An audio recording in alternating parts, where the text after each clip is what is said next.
Hello tout le monde, j'espère que vous allez bien. On se retrouve aujourd'hui pour la suite des endroits à visiter à Istanbul, comment vous y rendre et plein d'autres informations utiles. N'hésitez pas d'ailleurs à regarder mes autres vidéos vlogs sur les endroits à visiter. Allez, c'est parti! Un endroit que j'ai trouvé magnifique à visiter, c'est la mosquée Kamlika, mais il me semble que ça se dit Chamlija. C'est une sublime mosquée qui est d'ailleurs récente. Elle a été inaugurée en 2019, il me semble. Donc la mosquée, elle est située dans le quartier Ushkudar, sur la rive asiatique. Pour vous y rendre, tout dépendra d'où vous partez, mais pour ceux qui ont une ligne de métro à côté de leur hôtel ou alors une ligne de tramway qui dessert une station de métro, vous pouvez prendre la ligne M1B du métro et descendre à l'arrêt Yenikapi Istasyonu. Et de là, vous prendrez le Marmaray, qui est donc un moyen de transport qui permet de rejoindre la rive asiatique. Et de là, vous descendrez à la station Ushkudar.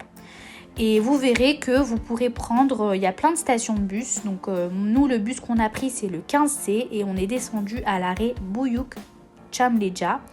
L'arrêt, il est vraiment juste en face de la mosquée.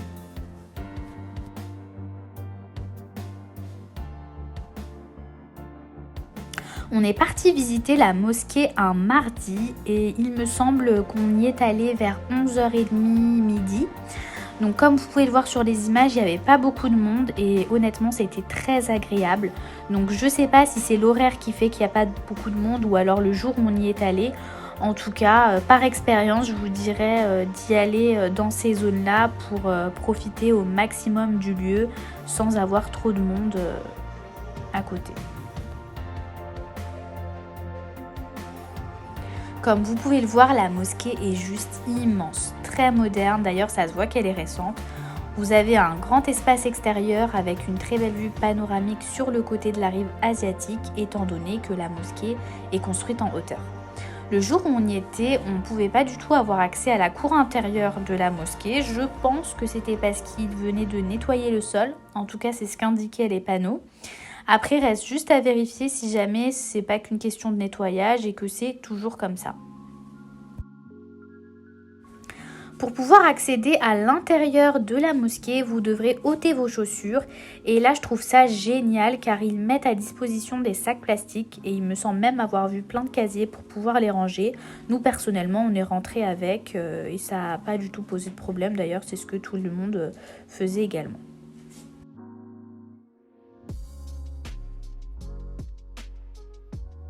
En ce qui concerne l'intérieur de la mosquée, je pense que les images parlent d'elles-mêmes, c'est juste sublime. On a des tons bleus qui ressortent et qu'on voit directement en entrant. L'intérieur est vraiment spacieux, on a même des ascenseurs pour pouvoir accéder aux étages supérieurs. On s'est d'ailleurs posé quelques minutes à l'intérieur et c'était très reposant et apaisant.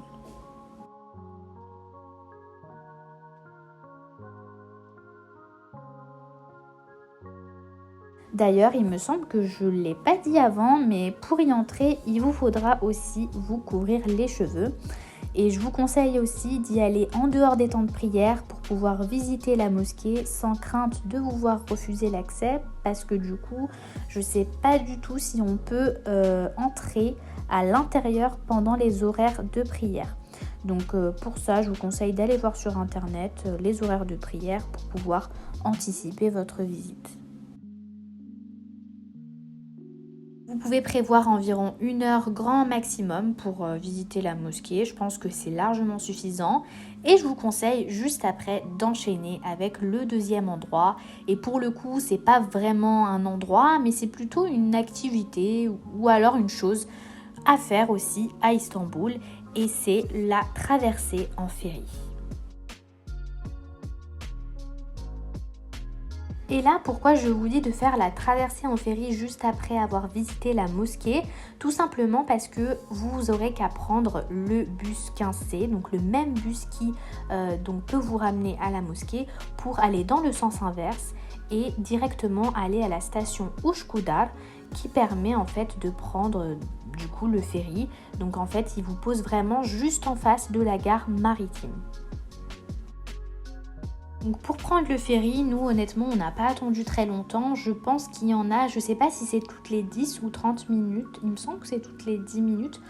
Mais je suis pas sûre à vérifier. En tout cas, on n'a vraiment pas attendu longtemps. Donc ça a été rapide. On s'était même pas renseigné sur les horaires. Donc on est rentré et puis le ferry, on l'a attendu peut-être 5 minutes avant qu'il arrive.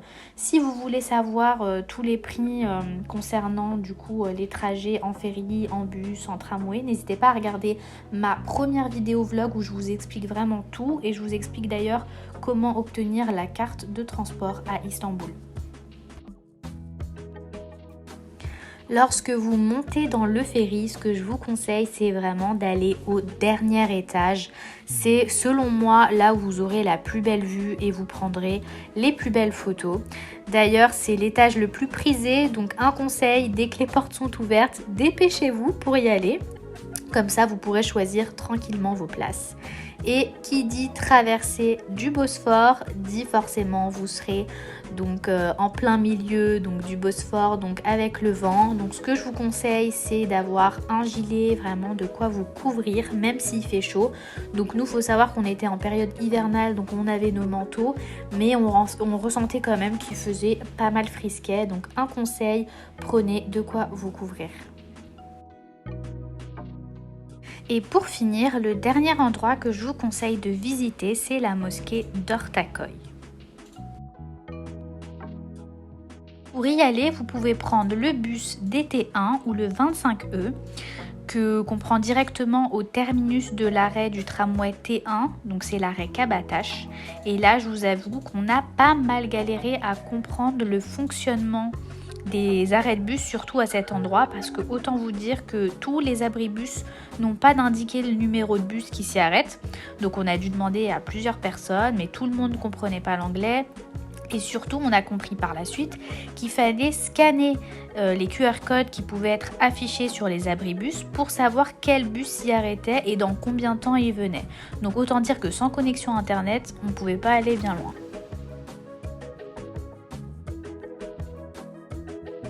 Alors ce que je vous conseille, c'est de toujours noter sur un petit bout de papier ou alors sur votre téléphone le numéro de bus que vous souhaitez prendre. Comme ça permet vraiment de pouvoir vous faire comprendre beaucoup plus facilement.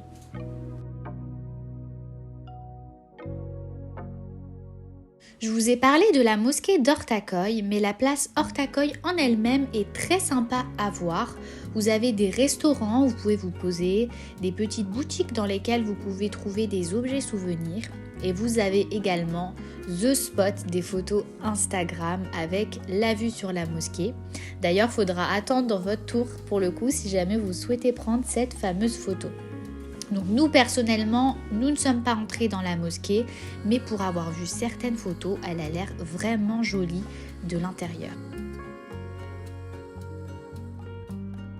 Ce que je vous conseille, c'est d'y aller en fin de matinée pour pouvoir vous poser et profiter de la vue, mais surtout de pouvoir manger les fameux kumpir, donc le plat un peu traditionnel. Je ne sais pas si c'est vraiment un plat, mais en tout cas c'est un mets traditionnel qui se fait essentiellement donc à Ortaköy. Vous avez énormément de restaurants qui proposent donc ce fameux plat, on va dire traditionnel.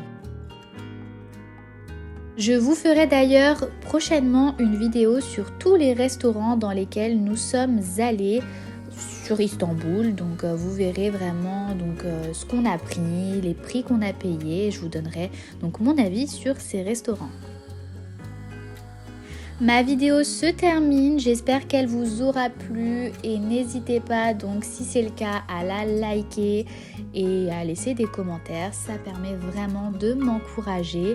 N'hésitez pas également à vous abonner à la chaîne Safar & Co et moi je vous dis à très vite pour une prochaine vidéo.